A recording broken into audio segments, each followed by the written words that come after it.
So, ngayon po, i-open ko yung nabili kong training drum pad po siya. With stand na kasi siya and I think it's almost 500 ata. Pero nabili ko siya ng may discount. So, i-open ko siya.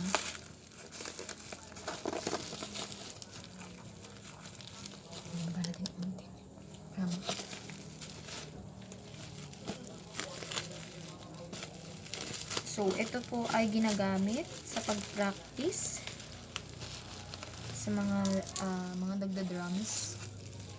Yan, ginagamit ko.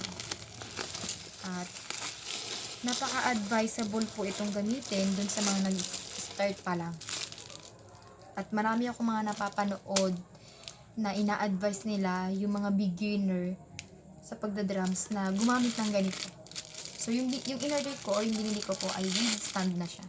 Usually, pwede siyang bilhin ng ganito lang. Ito lang. Itong parts lang na to. So, ayan siya. Ay, yung drumstick ko pala.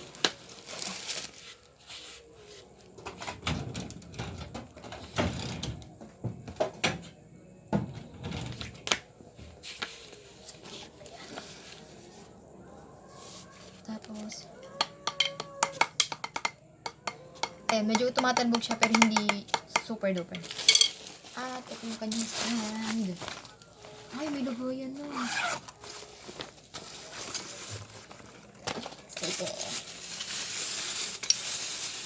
So, gusto ko kasi yung may stand na.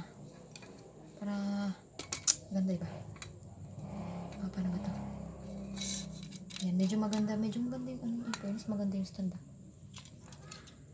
So, dapat sa mataas talaga siya na area. Pero wait lang. Babaan na muna natin. Tapos, saka siya inilalagay.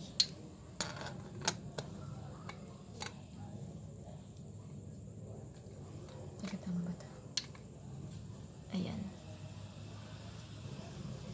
So, ganyan siya.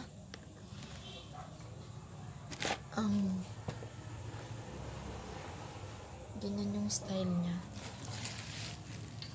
Ganyan lang siya. Yan, ganyan siya. Tapos, ayan. Tapos, magpa-practice ka dyan. Teka, wait lang.